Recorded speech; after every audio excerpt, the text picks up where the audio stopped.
A nosotros se nos enseñaba continuamente de que solamente la información que ellos daban era verdadera, solamente la información que ellos daban era digna de ser confiable, nada de internet, nada de otros gobiernos, nada de otras religiones y mucho menos preguntar. Creo que esta ha sido la frase número uno que han puesto.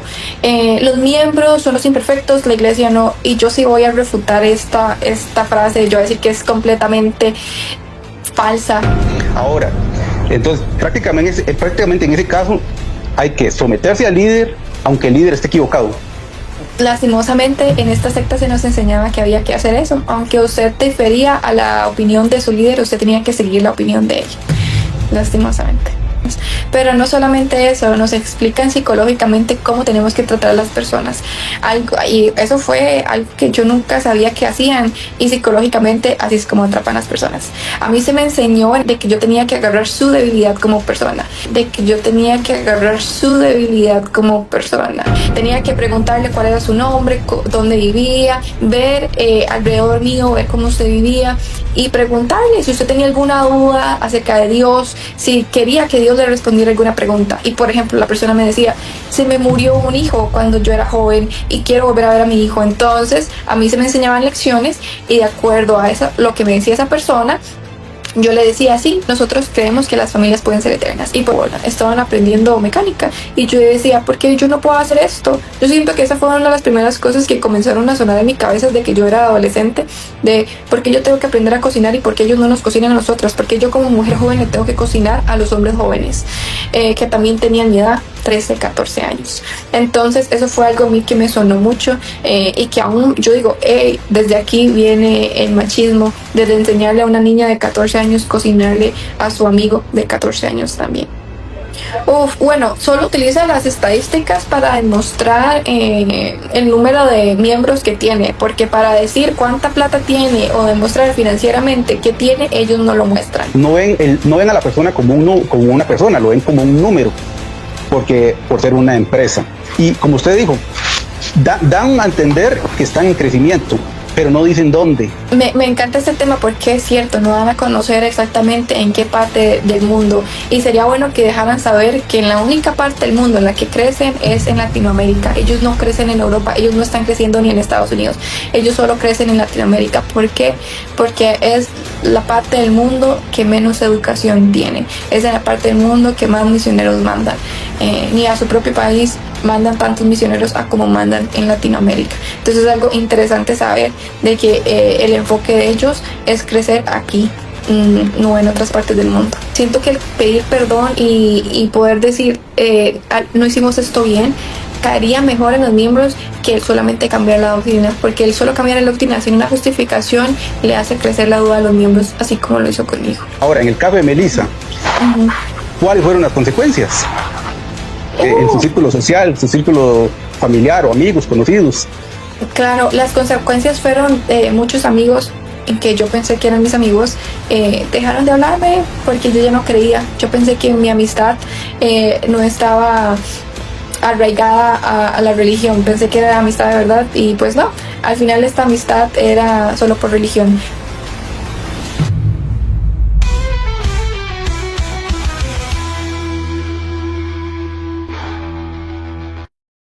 Hola, ¿qué tal mi gente? ¿Qué tal mi gente de Pura Vida? Bueno, estamos aquí otra vez en el canal Doctrinas Peligrosas. Saben que atacamos las doctrinas que son peligrosas en esas sectas que son mentirosas. Y hoy tenemos una invitada, se llama Melissa Hernández. Ella es conterránea mía, es de aquí de Costa Rica. Y ella salió de una secta y nos va a comentar un poco sobre su vida y unas preguntas ahí que le vamos a realizar. Melissa, ¿qué tal? Bueno, mi gente, estamos aquí otra vez recordándoles la operación Spotlight. Cartas para el gobierno de Estados Unidos. Continuamos con el video. Hola, mucho gusto. Me llamo como Melissa Hernández y igual soy aquí de San José, Cartago. Del área metropolitana, prácticamente, sí. ¿Verdad? Del país. Exacto. Vea, Melissa, vamos a empezar con unas preguntas para ir más o menos respondiéndolas. Son como muy generales a nivel de sectas, para ver cómo se comportó la secta donde usted salió. Después vamos a terminar diciendo el nombre de la secta y su experiencia, ¿verdad? Para que las personas vean cómo las sectas trabajan similar, independientemente del nombre, ¿verdad? Tienen como un mismo patrón. Voy con mi primera pregunta. las sectas, o en la que usted estuvo prácticamente, ¿qué es lo que mandan en la búsqueda sobre el Internet, sobre otras fuentes externas? Claro, a nosotros se nos enseñaba continuamente de que solamente la información que ellos daban era verdadera, solamente la información que ellos daban era digna de ser confiable, nada de internet, nada de otros gobiernos, nada de otras religiones y mucho menos preguntar. Siempre, incluso preguntando a mismos miembros de esta secta, se les decía de respuesta a uno que tenía que orar, tenía que usted buscar la respuesta porque ellos tampoco la daban. O sea, digamos que yo voy a mi líder inmediato y voy y le pregunto algo, vieras que yo vi en internet esto y esto y esto. Lo primero que van a decir es, ¿por qué buscó afuera? ¿Por qué no buscó en las fuentes oficiales de la organización? Y ponen a cuestionar la información que uno encontró. Así más o menos. Correcto, y más que cuestionar las formas, también me gustaría aclarar de que cuando uno buscaba las formas dentro de la iglesia en español no existe la misma información que en inglés. Entonces, miembros de esta secta tienen diferente información y una diferente cultura a diferencia que en Estados Unidos, que también se maneja otra información, otra cultura. Y esto no pasa mucho en las sectas, usualmente todas manejan la misma doctrina, sí, aquí también, pero esa doctrina se convierte como en un poco de cultura. Entonces, aquí cambiaba un poco esa cultura de esta secta. Es algo interesante, ¿verdad? Todo dependiendo de la cultura, entonces es como se va adaptando la secta, o por lo menos en la que usted estuvo. Ahora, usted buscó información externa y empezó como a dudar, esto no me cuadra, esto como que no va de acuerdo a lo que me han enseñado. ¿Qué es lo que le dicen de esas dudas? ¿Cómo se resuelven? De esas dudas fue muy interesante porque yo busqué información que venía directamente de miembros de la iglesia. Y voy a dar un breve ejemplo. Cuando comencé a buscar información, topé con el canal de Mormon Stories. No sé si lo has escuchado, algo si lo has visto, sí. Entonces Mormon Stories está en un capítulo y esta muchacha hablaba de que ella leyó el C.S. Letter, que es la carta a un director de seminarios e institutos. Entonces yo fui y comencé a leerla, no le di mucha bola, como que no, en costarricense significa que usted no le puso más atención a eso. Entonces mi novio de ese momento, de hace muchos años, él la leyó completa y él estuvo muy interesado y fue como yo me di cuenta, fue por culpa de él, porque él me dijo, leamos esto mejor juntos porque es algo muy grave. Entonces, leyendo esta carta, venían muchos puntos de cosas que la iglesia no responde. Entonces fui a internet, a Fair Mormon, de hecho, que es una página, un blog de miembros de la iglesia que atacan esta carta. Y lo que hicieron fue atacar al miembro que escribió esta carta, pero decir la verdad. Decía como, sí, José Smith tuvo más de 35 esposas y sí, tuvieron 14 años, pero ellas consintieron este abuso. Entonces ahí me di cuenta de que los mismos miembros de la iglesia tratan de defender las cosas de la doctrina de la iglesia, pero atacan al que hizo la pregunta. Entonces ahí mismo fue cuando abrí mis ojos y dije, wow, cómo este hombre con mucha humildad escribió esta carta, pero lo hizo muy sinceramente, nunca atacó directamente a las personas que escribieron esto de una manera grotesca, pero las personas que respondían a esta carta en blogs de miembros de la iglesia sí lo hacían y grotescamente. Entonces ahí fue cuando me di cuenta de que habían muchas cosas mal y hacer preguntas para ellos estaba mal, porque estaban muy respondiendo estas preguntas odiosamente, por decirlo así. ¿Ha escuchado la frase que digan, ok, los miembros dudan o usted va a ver errores porque los miembros son imperfectos, pero la congregación o la organización es perfecta? A cada rato, desde que publiqué que ya no era miembro de la iglesia, creo que esta ha sido la frase número 1 que han puesto. Los miembros son los imperfectos, la iglesia no. Y yo sí voy a refutar esta frase, yo voy a decir que es completamente falsa, porque el que habla directamente con Dios, que a mí se me enseñó, eran los apóstoles y el profeta, y el que toma las decisiones ha sido el profeta con muchas cosas, con el 100% de las cosas que hace la iglesia. Entonces me estás diciendo efectivamente que este hombre no habla con Dios, entonces él no es un profeta. Ahora, entonces prácticamente en ese caso hay que someterse al líder, aunque el líder esté equivocado, aunque ese profeta esté equivocado. Lastimosamente, en esta secta se nos enseñaba que había que hacer eso. Aunque usted difería a la opinión de su líder, usted tenía que seguir la opinión de él. Lastimosamente. Algo interesante, perdón, es que muchos miembros comentan, sí, una mujer puso en un comentario, sí, es que la iglesia le enseña a uno que usted se tiene que casar inmediatamente y tener hijos, pero usted simplemente diga que no, dígale que a él no le importa. Y ahí es cuando yo digo, pues no eres una mormona normal, eres como una mormona progresista, porque sí sigues tu opinión, sí sigues tu punto de vista, pero eso no es lo que enseñan los profetas. Ellos dicen que usted se casa y tenga hijos, no que postergue eso hasta que usted logre encontrar estabilidad. Eso es algo muy diferente y su opinión está muy bien, pero no es una opinión que refleja las cosas que han enseñado los profetas de esta secta. Ok, y digamos que usted dice, ay, pero es que yo he investigado, he comprobado que lo que está diciendo no cuadra, no me cierra. Y usted ya empieza a decir, no, esto no es verdad, esto no es verdad, esto no es verdad. ¿Qué título le van a poner a usted los miembros de esa secta por rebelarse, por decirlo así? ¿Qué Pues es una qué? que soy una apóstata solo porque no, mis ideales no son iguales a los que están enseñando. Algo interesante es que hay muchos miembros, por decir, el 90% de los miembros no creen o no están de acuerdo con muchas cosas, pero siguen creyendo que la iglesia completa es verdadera. Eh, Pongamos un ejemplo de esto, el dar el diezmo aunque usted no tenga nada de qué comer. Hay muchos miembros que difieren en esto y dicen, no, si usted no tiene nada de comer, no de diezmos, no tiene nada. Y usted va a escuchar la mayoría de miembros que sienten que esto es lógico, pero van a haber otros miembros que no. Pero se discursa, hay un discurso actualmente que dice eso, que si usted, aunque no tenga nada que comer, usted tiene que dar su diezmo. Prácticamente, híjole, entonces exprimen a nivel económico.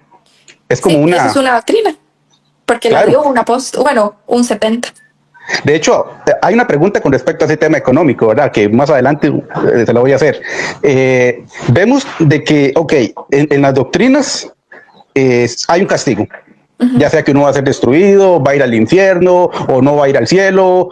Siempre hay un castigo por no obedecer las normas de esa secta o esa religión, entre comillas.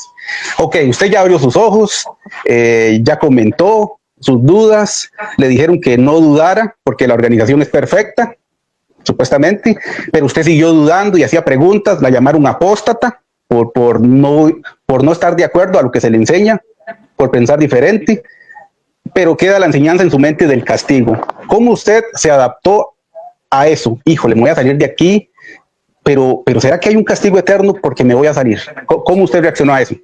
Sí, de hecho, muy interesante en la iglesia en la que yo iba, en la secta a la cual yo iba, se nos enseñaba como que habían tres cielos. Incluso las personas que se bautizaron dentro de la iglesia, pero no creyeron, ellos no van a ir a ninguno de este cielo. Ellos van a ir a algo peor, algo que solo van las personas que asesinaron muchas personas, o sea, lo peor de lo peor. Van a ir las personas que decidieron desechar las enseñanzas de Jesucristo, aunque se bautizaron dentro de esta secta. Algo muy interesante es que cuando yo me di cuenta de las cosas, yo seguí yendo a la iglesia, seguí manteniendo esta imagen mientras crecían mis dudas y aunque no estaba decidida a dónde irme, comencé a abrir mis ojos dentro de la iglesia y me di cuenta que muchas cosas no estaban correctas, como cuando se suben a dar testimonios y decían cosas tan repetitivas, ahí me comencé a dar cuenta que no estaba bien.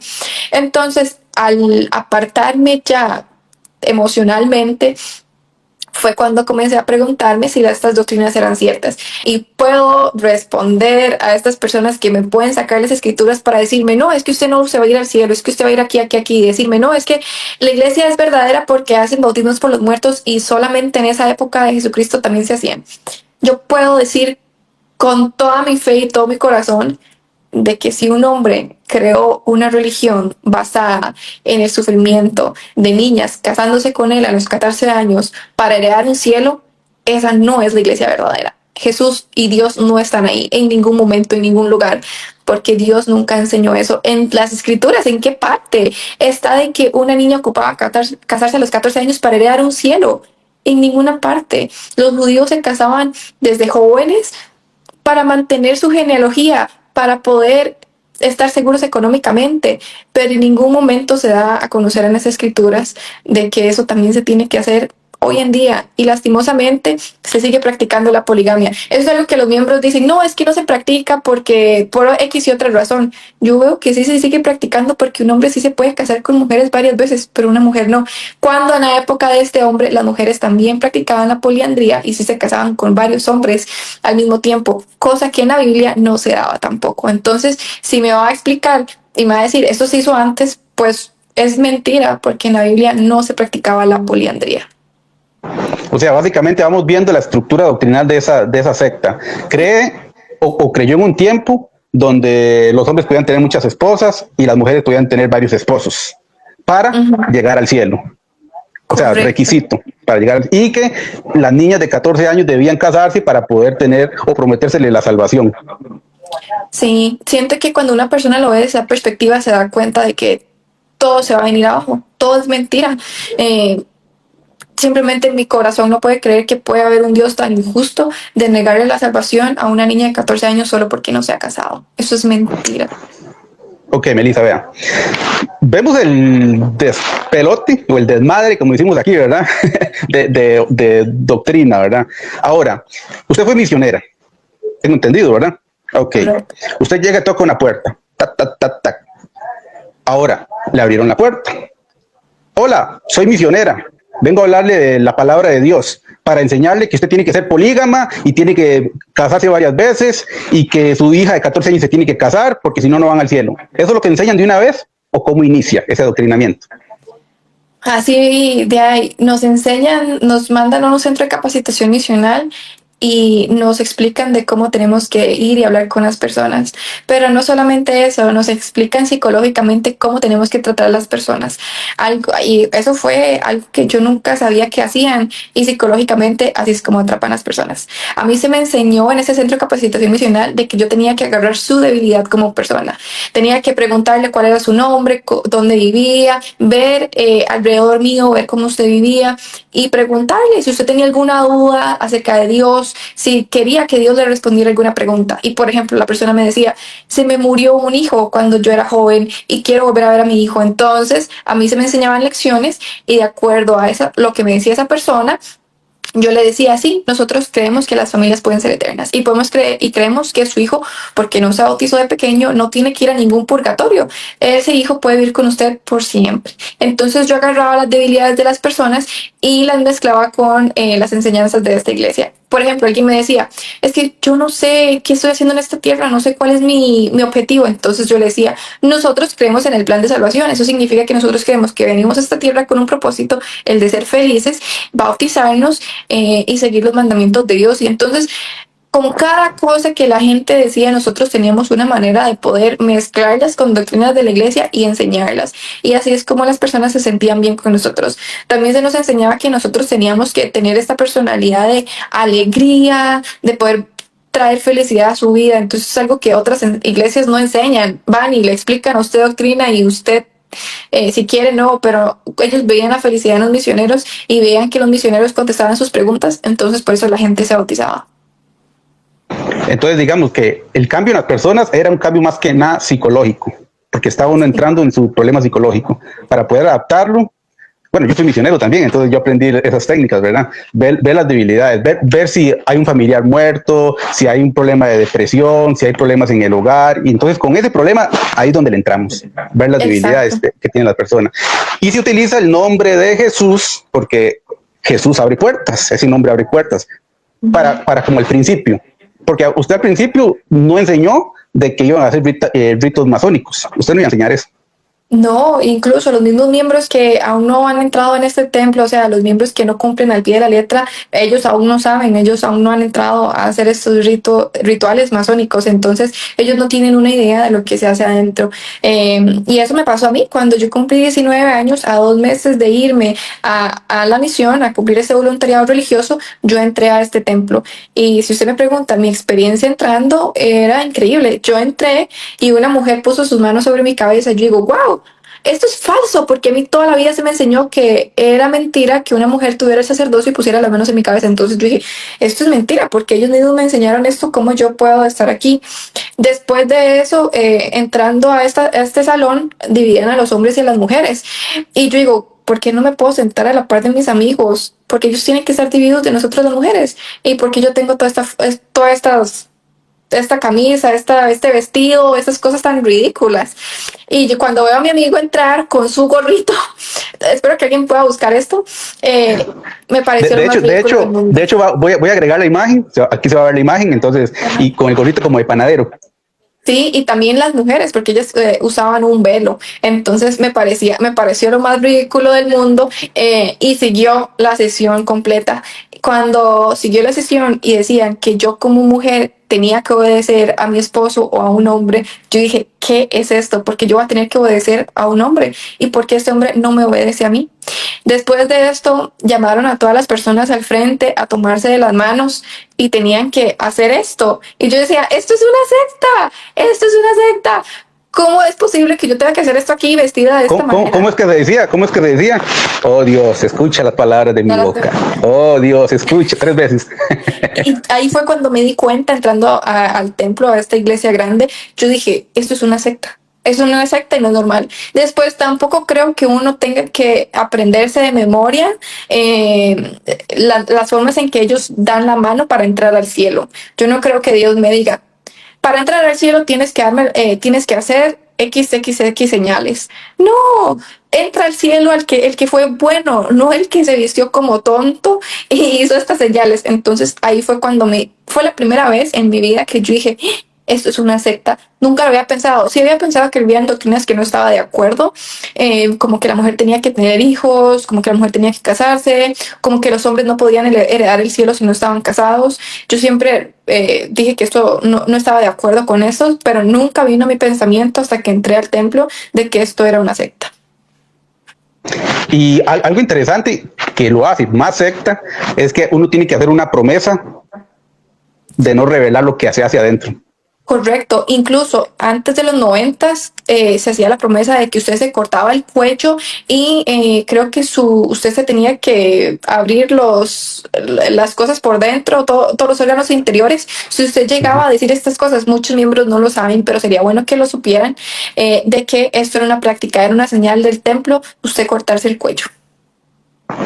En simbología de prometer no revelar lo que ahí se hacía. Hoy día, gracias a las cámaras que se ponen a escondidas, entonces hay muchos videos al respecto. Nada más buscan templos mormones, ahí se están dando cuenta entonces bien de la secta que nuestra invitada viene, ¿verdad? Templos mormones, y ahí van a ver las locuras que nosotros dos hacíamos con esas ropas. Sí, y después de eso, de entrar al templo, yo entré una vez antes de irme a la misión o a servir mi voluntariado y después lo volví a hacer cuando estaba en mi misión en el país donde yo serví y fue exactamente igual. Lo que cambió fue el video de que ahora era con sonido y antes era una película, ahora era una película sin personajes, solo sonido. Eso había cambiado del 2019 al 2020, pero seguí pensando lo mismo. ¿Por qué cree usted que se hace cambio adentro del templo? Sí, número uno, porque la gente duraba muchas horas ahí, duraba 3 horas adentro, 2 horas adentro, ahora solo se duraba 1 hora y media adentro. El número 2 es porque la gente comenzó a grabar estas cosas y publicarlas en internet. Entonces ahora ya no tenían nada que grabar porque ya no estaba esta película, solo estaba el audio. Entonces sí tenían que grabar las señales y podían grabar a las personas vestidas, pero no exactamente la película, donde ellos enseñaban cierta doctrina, la cual no viene en las escrituras. Es una doctrina que dice que Pedro, Santiago y Juan fueron los que crearon los cielos y la tierra. Entonces es algo interesante. Es una doctrina diferente a la que se enseñaba en ese video. Es una de las 2 razones. La tercera razón que yo siento era porque la gente que ahora está entrando al templo es gente que tiene internet. Y ellos pueden ir y buscar directamente estas cosas. La gente en los 80, en los 90 no tenía acceso a internet como las tenemos hoy en día. Entonces ellos no tenían esta capacidad de ir a buscar la verdad. Ellos tenían que ir a buscar los libros y no lo iban a hacer, pero ahora todo está en el teléfono. Entonces yo siento que por eso cortaron muchas cosas y dejaron de hacer muchas cosas. Sí, más que todo como para flexibilizar un poco el tiempo que está adentro, que la gente no se aburra, y también como que ya se había revelado muchas cosas de adentro. Entonces tienen que modificarlo para volverlo a hacer secreto, porque esa es la idea, mantener algo secreto. Melissa, ¿Qué opina usted del que antes había que ir a predicar o ir a hacer visitas, o por ejemplo el caso de los misioneros o misioneras, mujeres, que solo vestido, y que de un pronto a otro el Dios, el creador de todo el universo, dijo que ya el vestido no era tan necesario y que se puede usar pantalón? ¿Qué piensa usted de ese cambio? Sí, ese cambio entró cuando yo estaba sirviendo mi voluntariado y me pareció triste porque había muchos misioneros que tenían dengue, zika, muchas enfermedades que eran porque las misioneras no podíamos dejar de usar vestido o en agua. Entonces era solamente peligroso. Imagínense en los lugares que hay nieve, cómo una misionera podía tener que andar en agua en lugares que hay nieve. Esto está mal. Entonces fue hasta después de mucho tiempo que escucharon tantas historias, me imagino que tantas idas a los doctores de misioneras que dejaron por fin a las misioneras andar pantalones. De hecho, una vez vi unas misioneras aquí con pantalón y yo dije, qué bueno, aquí en Costa Rica hay mucho dengue y más en época de invierno, y ahí es cuando yo digo que es el momento justo en el que ellas tenían que haber usado pantalón, y no solamente hasta ahorita, hasta el 2021 que fue, ellas tuvieron que haber usado pantalones desde que fueron misioneras hace más de 100 años. Digamos que el cambio se está dando por una presión social y por motivo de necesidad de salud, lo cual el Dios del cielo, el creador del universo, no lo pensó antes. O sea, todas las personas que se enfermaron, las mujeres que sufrieron hipotermia, picaduras, dengue, como usted está diciendo, todo eso sufrieron porque la secta no quiso hacer el cambio. Hasta ahora el Dios, creador del universo, quiso hablarle a su líder para decir ya es momento de cambiar y pueden usar pantalón. Porque las mujeres no somos escuchadas en esta secta. Esa es la razón. Esa es una de las características de las sectas, que son muy, muy machistas, en donde la mujer pasa, yo creo que casi que al último plano, ¿verdad? Ahora que estamos hablando de eso de las mujeres, vemos que los centros de reuniones donde se congregan, hay que darle mantenimiento, hay que darle limpieza. Por lo general, no es como todos, pero en su gran mayoría, digamos que un 90%, ¿quiénes son las personas asignadas o qué género es el asignado para esa responsabilidad? La lista la pasan solo en la sociedad de socorro, solo en el grupo de mujeres, no la pasan en el grupo de hombres, porque el hombre trabaja y la mujer no, y como ella se queda en la casa, ella es la que puede ir a limpiar la capilla, lo cual me parece súper obsceno porque la iglesia tiene tantos billones de dólares que ellos mismos pueden pagar la limpieza de cada una de sus capillas, darle mantenimiento. Si se pagó $2 millones por edificio, ¿cómo no van a poder pagar el mantenimiento de ella? Entonces mandaban a las pobres mamás que seguramente tenían 1, 2, 3 hijos a limpiar las capillas. Increíble, ¿verdad? Y en eso lo manejamos también, ahora que estamos hablando un poco de la parte de hombre y mujer, hacen su separación. Y a nivel de liderazgo, ¿cuál es su opinión en eso, a nivel de liderazgo? Que de hecho las visitas, la predicación, por decirlo así, la hacen más las mujeres, porque así es. Y el resultado del liderazgo, los cargos más altos o los más importantes, ¿se dan a las mujeres? ¿O a quién? No, las mujeres no tenemos el sacerdocio, entonces solamente el hombre tiene el sacerdocio porque él puede hablar con Dios, las mujeres no. Entonces, como nosotros no podemos hablar con Dios, no tenemos liderazgos. O sea, en el siglo XXI, año 2025, increíble, ¿verdad? Que todavía se dan esas cosas. Sí, a mí me parece muy interesante porque también enseñaban de que como la mujer podía dar vida, ella tenía una conexión directa con Dios, pero ella no podía recibir revelación para su familia, solo el hombre. Entonces me parece súper grotesco que se diga esto porque una mujer y un hombre, todos pueden hablar con Dios. Sean niños, sean no niños, adolescentes, lo que sea, cualquier persona en el mundo puede hablar con Dios por medio de una oración, no solamente la cabeza del hogar. ¿Y cuál es el privilegio que tiene el hombre? Ser poseedor de sacerdocio, o sea, ser un líder. Y el privilegio que tiene la mujer es, ¿cuál dicen los? Dar vida, es el privilegio de nosotras, dar vida. Eso es todo. O sea, utilizan una justificación anatómica para mezclarlo con religiosidad. Correcto. Bueno, para que vayan viendo el comportamiento de esta secta, ¿verdad? Que ya nos dimos cuenta que es la de los mormones. Y pueden ir comparándola con la secta en la que ustedes pertenecen para que vean qué similitudes tienen, ¿verdad? Que no son nada especiales la secta en la que ustedes pertenecen, casi que se copian. También me gustaría agregar algo, y y es de que desde pequeñas se nos adoctrina esto. Desde pequeñas yo me recuerdo en el grupo de la primaria todos cantábamos juntos, pero cuando íbamos a los jóvenes, las mujeres iban y cocinaban. Esa era su actividad de jóvenes. Las mujeres cocinábamos, hacíamos galletas, preparábamos comida y los hombres iban a jugar fútbol, iban a jugar bolos, ellos iban a hacer cosas mecánicas y yo una vez me quejé, yo dije, nuestro tema de actividad de hoy es cómo vestirnos. Tenemos que ponernos de rodillas y que en agua nuestra falda tiene que tocar el suelo. Y si no toca el suelo es porque esa enagua no se puede usar dentro de la iglesia. Y los hombres, ¿qué estaban haciendo? Los chicos estaban jugando bola, estaban aprendiendo mecánica. Y yo decía, ¿por qué yo no puedo hacer esto? Yo siento que esa fue una de las primeras cosas que comenzaron a sonar en mi cabeza desde que yo era adolescente, de por qué yo tengo que aprender a cocinar y por qué ellos no nos cocinan a nosotras, porque yo como mujer joven le tengo que cocinar a los hombres jóvenes, que también tenían mi edad, 13, 14 años. Entonces eso fue algo a mí que me sonó mucho y que aún yo digo, desde aquí viene el machismo, desde enseñarle a una niña de 14 años cocinarle a su amigo de 14 años también. Voy con la sí, de hecho, voy con la siguiente pregunta. Es muy interesante ese tema que estamos hablando, ¿verdad? Con respecto a lo que es el machismo, pero ahora vamos un poco como a los números. ¿Por qué cree usted que la secta en la cual pertenecía utiliza mucho las estadísticas, los números? Bueno, solo utiliza las estadísticas para demostrar el número de miembros que tiene, porque para decir cuánta plata tiene o demostrar financieramente que tiene, ellos no lo muestran. Ellos utilizan esos números para demostrar a las personas de que ellos crecen, de que aunque pase una pandemia o lo que sea, la Iglesia de Jesucristo crece. Lo cual yo digo que a tantos líderes les ponen tantas presiones para cumplir estos números que los propios líderes llegan a sentir que no es correcto. Y comienza esta travesía de comenzar a buscar información de la iglesia. Es interesante ver cómo las empresas utilizan estadísticas, utilizan números para manejar eso, una empresa, y ver como que las sectas se enfocan mucho en eso. No ven a la persona como una persona, lo ven como un número, por ser una empresa.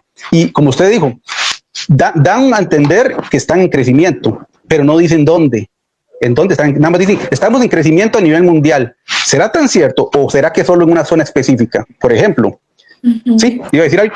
Me encanta este tema porque es cierto, no van a conocer exactamente en qué parte del mundo y sería bueno que dejaran saber que en la única parte del mundo en la que crecen es en Latinoamérica. Ellos no crecen en Europa, ellos no están creciendo ni en Estados Unidos, ellos solo crecen en Latinoamérica. ¿Por qué?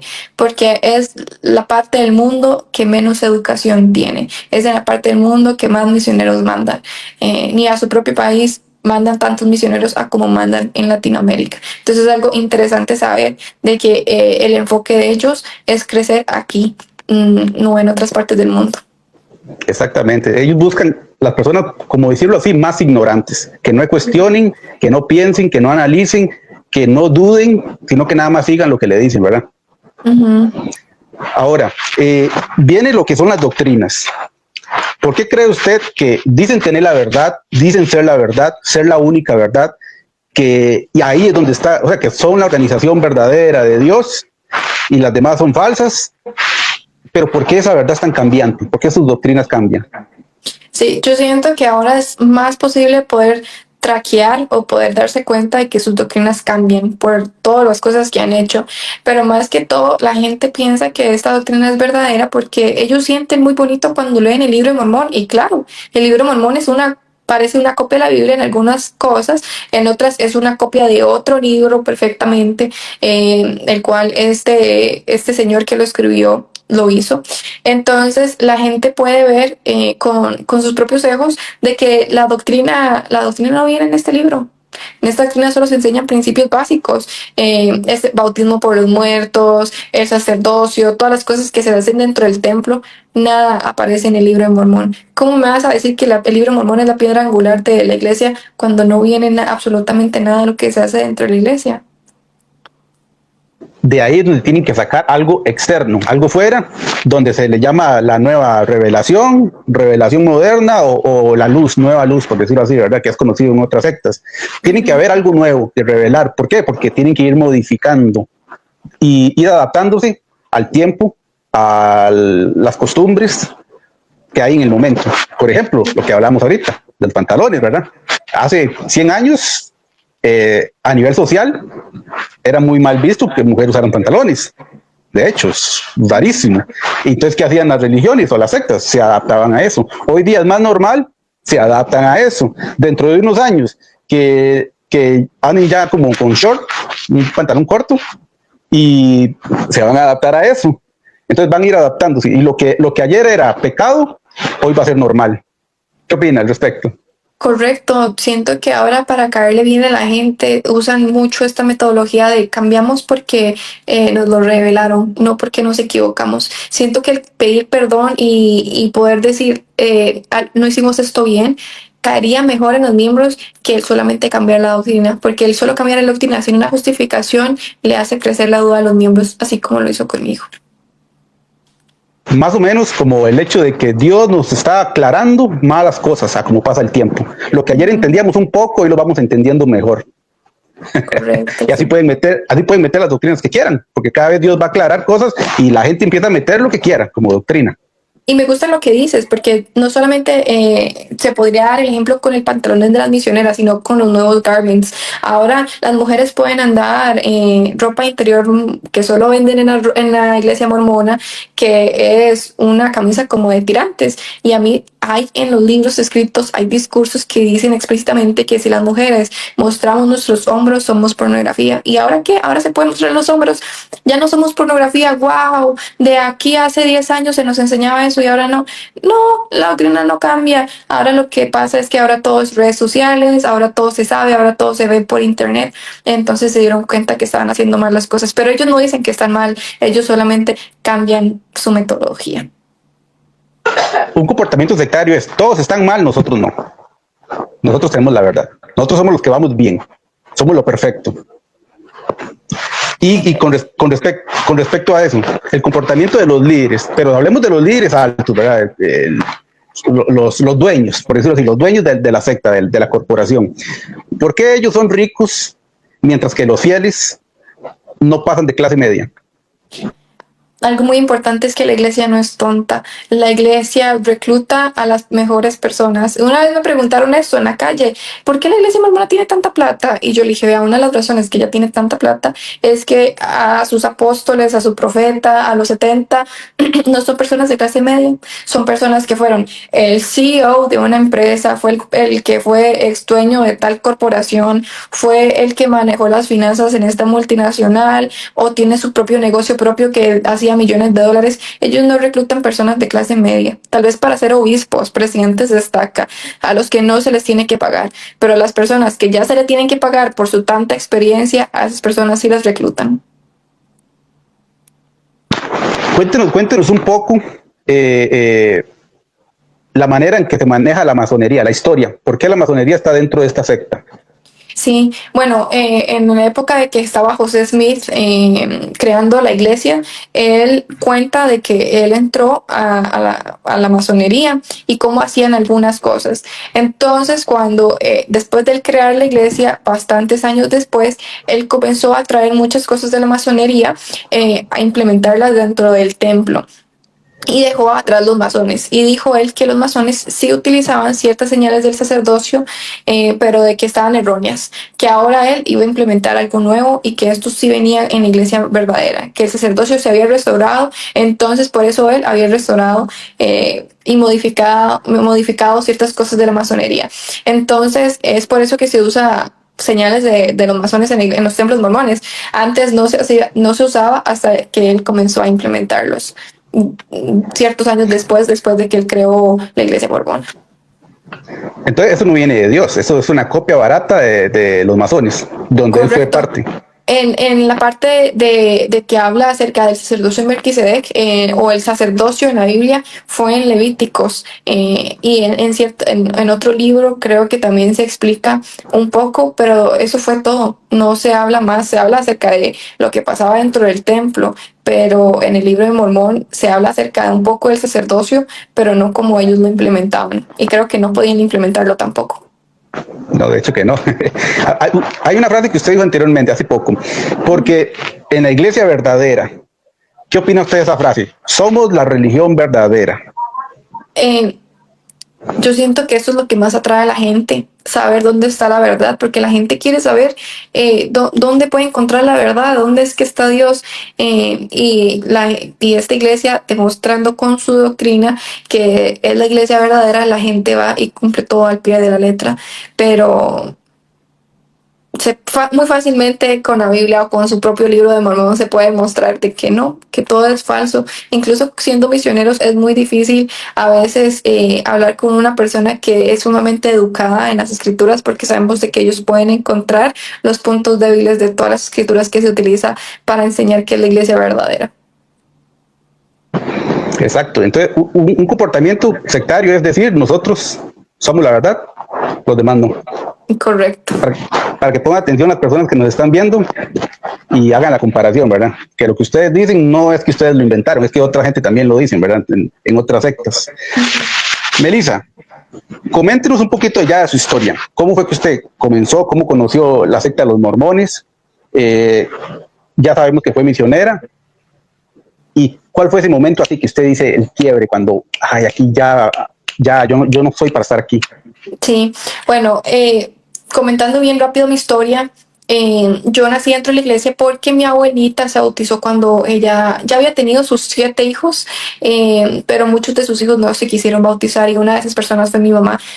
Ellos se bautizaron cuando vivían en Nicaragua, entonces mi mamá se vino a vivir a Costa Rica y aquí fue cuando conoció a los misioneros. Ella cuenta que se bautizó hasta que leyó el libro de Mormón completo y se bautizó cuando yo tenía como 3 años. Entonces yo siempre tuve una formación dentro de la iglesia porque mi mamá siempre iba a la capilla domingo a domingo y siempre practicaba algunas doctrinas de la iglesia, algunas no las practicaba.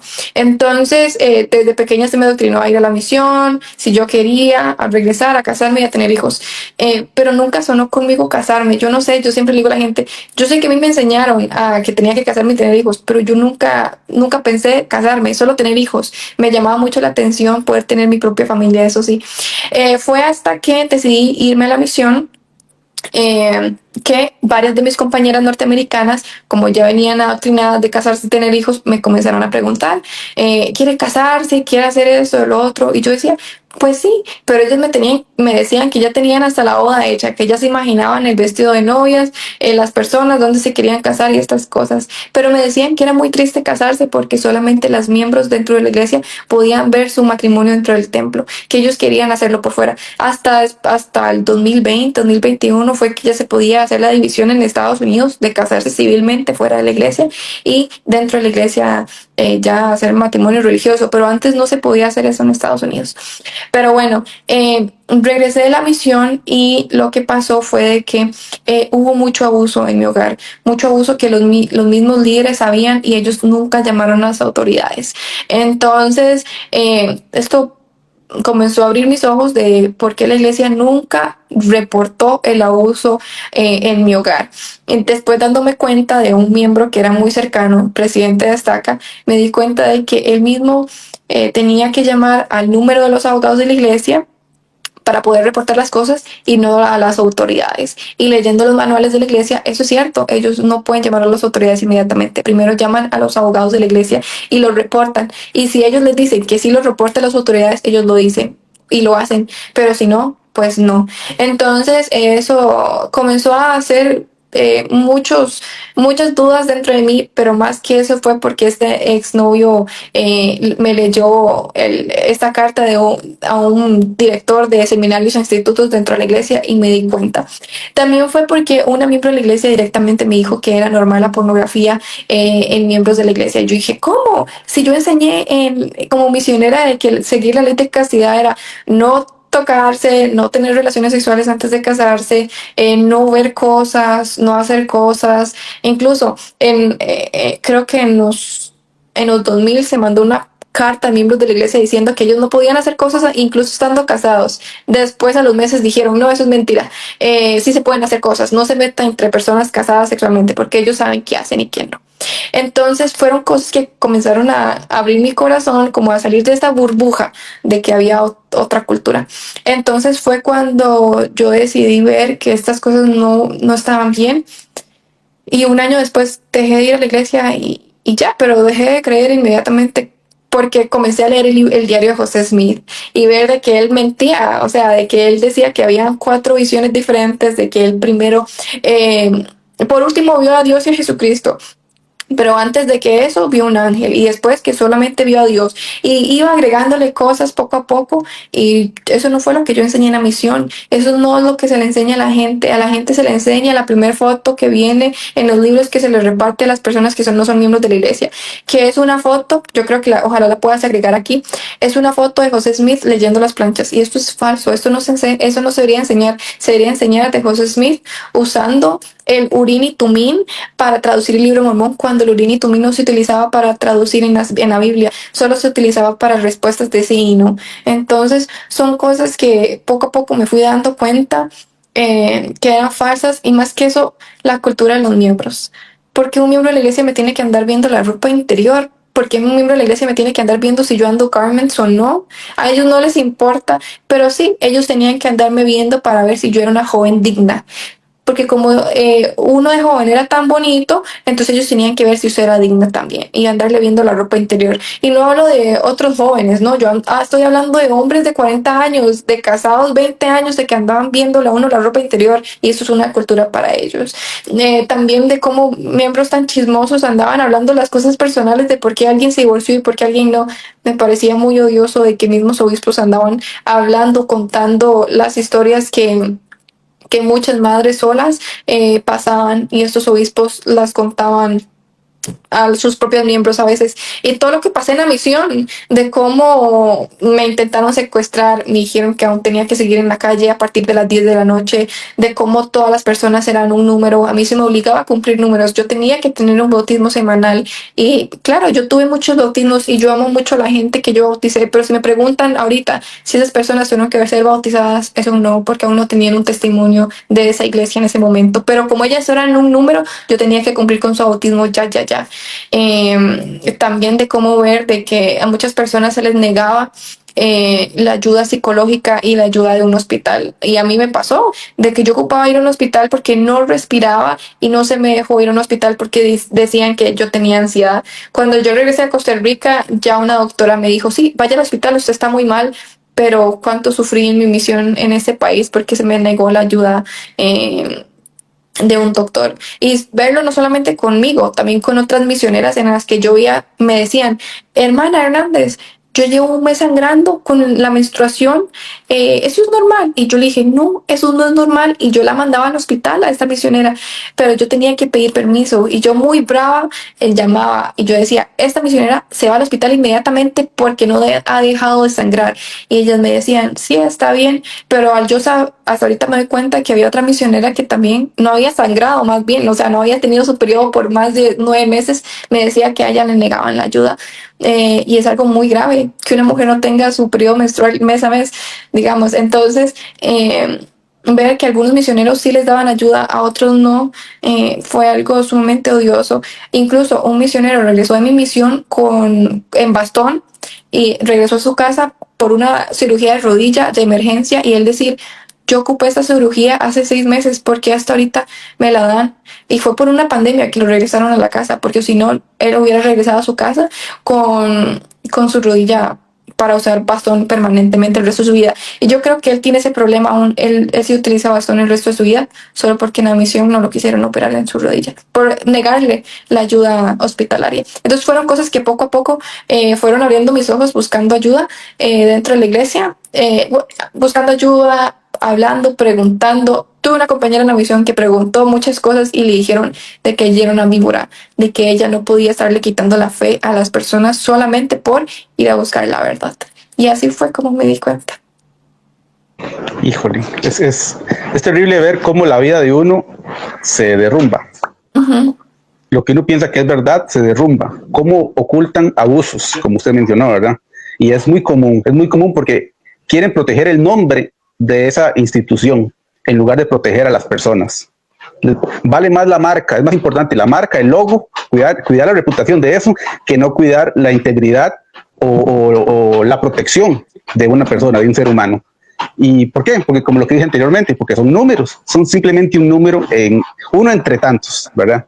Ahora, usted llegó, digo que más o menos bueno, me comentó anteriormente que fue como en noviembre de 2022, ¿verdad? Que empezó a abrir sus ojos y duró un año dentro para salir.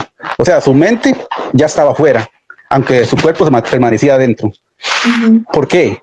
¿Por qué no en el 2023 de una vez? ¿Por qué hasta el 2022, perdón? Ajá. ¿Por qué un año después? Porque yo tenía que cumplir una imagen, lastimosamente. Yo salía con una persona que iba a esta iglesia y él también tenía que mantener una imagen y su familia también, porque tenían cargos altos de liderazgo. Entonces teníamos que pretender que creíamos y ninguno de los dos creíamos absolutamente nada, porque sí habíamos visto la realidad de esta iglesia. Entonces por eso no salimos, por empatía. Yo sé que yo pude haberlo hecho, pero por empatía a él y a su familia no lo hacíamos. Al final la gente ya sabe que yo ya no voy a la iglesia y crearon chismes del por qué, pero no me importa. Al final yo tengo mucha empatía por las cosas que han pasado a las personas y yo no ocupo pasar por causas graves para dejar de creer porque otra persona pasó esas cosas. No, alguna gente dice, es que usted se fue a la iglesia porque rompía XX ley o XX mandamiento. No, yo seguí yendo y cumplía mis llamamientos, cumplía con absolutamente todo y no creía en su doctrina. Entonces eso es algo que yo sí le discuto a la gente. Ellos siempre dicen eso y es falso. Yo seguí cumpliendo mis llamamientos y mis cosas hasta el final. Me fui porque pedí que me relevaran de mi llamamiento. Y eso fue todo. Nunca más. Es más, yo pedí una cita con el obispo para hablar y contarle las cosas y él nunca más me volvió a contactar y él no sabía todas las cosas. Simplemente él dijo, ¿para qué Melissa ocupa una reunión? Si Melissa tiene su llamamiento y tiene todas sus cosas. No, él no quiso una entrevista conmigo, entonces no me contestó. Entonces está bien, no cuento las cosas. Híjole, o sea, él asumió, digamos que asumió, todo está bien, nada está mal. Por las apariencias, porque uno da apariencia de que todo está bien, aunque internamente está ese caos, ¿verdad? Esa guerra interna, y uno no sabe qué hacer, y hay que tomar un valor, que el suyo fue de un año para tomar esa decisión. Eso es muy importante. Yo no tuve el valor tampoco, porque yo había sido una misionera retornada, yo regresé con honor, porque mi familia es miembro, entonces me costó mucho el poder salir por vergüenza, porque yo digo, ¿cómo fue? ¿Cómo? Y al final parte de madurar fue entender de que yo no puedo ir a un lugar donde se practican estas cosas tan erróneas. Entonces fue cuando yo dije, no, ya no puedo más, ya no tengo miedo. Y fue por cuando tomé el liderazgo en mi vida de irme, o sea, poder obtener el poder en mí misma, decir no puedo más y irme. Bueno, buenísimo, ¿verdad? Que tomó el valor, aunque muchas personas no, ¿verdad? Como digo, mentalmente están fuera, perdón, y físicamente permanecen dentro, por eso, por la apariencia, por su círculo social, porque ahí fue donde crecieron, eso fue lo que conocen. Ahora, en el caso de Melissa, ¿cuáles fueron las consecuencias en su círculo social, su círculo familiar o amigos, conocidos? Claro, las consecuencias fueron muchos amigos que yo pensé que eran mis amigos, dejaron de hablarme porque yo ya no creía. Yo pensé que mi amistad no estaba arraigada a la religión. Pensé que era amistad de verdad y pues no, al final esta amistad era solo por religión. Esa fue una de las consecuencias. La segunda consecuencia es de que muchos miembros de la iglesia tienen puestos muy altos en empresas y yo sabía de que ya no podía tener ayuda directamente de ellos. Tampoco es que la ocupe, pero yo sé de que en esos casos ya no podía tenerla. En la educación también, la iglesia apoya mucho con la educación y yo sabía que ya no podía obtener esa ayuda. Y no solamente eso, hay muchos miembros de la iglesia que me han escrito, que van a universidades de la iglesia, que ellos saben que si sale a la luz de que ellos ya no creen, ellos pierden su beca. Entonces me han puesto, yo ya no creo y me tengo que quedar callado por mi familia, me tengo que quedar callado porque mi familia es el líder de esta iglesia, me tengo que quedar callado porque o si no pierdo mi beca, pierdo esto, pierdo mi familia, pierdo a mi esposa, pierdo a mis hijos o pierdo a mi esposo. Y mucha gente me ha escrito contándome eso y yo los apoyo. Yo digo, cuando ustedes puedan, cuando ustedes se sientan bien, háganlo. Si ustedes aún no se sienten preparados, no lo hagan porque es algo muy duro salirse de ahí. Es algo que literal yo lo hice hasta después de un año, por eso no juzgo a las personas que duran mucho en irse, porque me pasó lo mismo. Híjole, qué complicado, ¿verdad? Ver ostracismo, esa parte de la muerte social, solo porque ya usted no cree igual a mí, Entonces, para mí usted está muerto, para mí ya usted no existe, olvídese que fuimos amigos, olvídese que fue mi compañero, olvídese, o sea, todo lo que se vivió dentro queda en el pasado, le hacen el ostracismo, pierde la familia, pierde el esposo o la esposa, como dice usted, ¿verdad? Todo por una creencia. Entonces, en el inicio se la pintan bonito a uno. Esto es un evangelio de felicidad, vamos a hacer que su fe en Dios crezca y esto y lo otro, pero no dicen el trasfondo de las consecuencias si se quiere salir de allí después. Eso no lo enseñan. También hay mucha gente que, aunque sigue siendo miembro de la iglesia, me habla y son mis amigos y ellos no han pensado diferente. Para ellos sigo siendo la misma Melissa, y es cierto, sigo siendo la misma Melissa. La diferencia es que Melissa ya no es tan prejuiciosa y Melissa ya no cree en esas doctrinas. De hecho, Melissa ahora es más feliz. Entonces, tengo muchos amigos que se quedaron con una buena imagen y que siguen siendo miembros de la iglesia. Y si ellos quieren seguir creyendo, está bien. Solamente de que estos amigos y estas personas que me siguen hablando y que son miembros de esta iglesia son buenas también. Y tengo muchos amigos que aún son miembros y me siguen hablando y siguen compartiendo conmigo. Y también les aplaudo a ellos porque son suficientemente valientes de no seguir esta doctrina, de dejarle de hablar a la gente que se va a la iglesia, sino que ellos siguen su propio corazón de seguir hablándome y seguir hablando a personas que no son miembros de la iglesia. Buenísimo esa parte, ¿verdad? Porque hay personas que tal vez sí son amistades de verdad, a pesar de que ya piensa diferente y que cree diferente. Melissa, vea, de verdad muchísimas gracias por su tiempo, porque pudimos ver que el mormonismo es una secta más entre otras. No es nada original, no es nada divino, no es nada de Dios, no hay revelación, todo es a la actualidad, a lo que esté de moda. Igual vemos que como secta invierten en cosas que no tienen que invertir. Por ejemplo, en cosas que ellos mismos dicen que no hay que hacer, beber alcohol, tomar café, y ellos invierten en eso, que hay que vivir en paz, invierten en armas. Entonces, como que no cuadra lo que dice con lo que hacen, ¿verdad? Y eso se demuestra de que es una secta. Melissa, unas últimas palabras para despedirse de la audiencia. Sí, muchas gracias por ver esto, por compartir. Espero que puedan seguir buscando contenido, los miembros o los no miembros, los de cualquier secta, de que les ayude a abrir sus ojos y dejar los prejuicios atrás, de saber de que nadie tiene la verdad completa, de que al final es un vínculo entre usted directo con Dios y que nadie tiene que manejar ese vínculo. Melissa, muchísimas gracias por su tiempo, pero muchísimas gracias a todos y nos vemos en el próximo video. Chao, chao. Doctrinas peligrosas, en sectas mentirosas.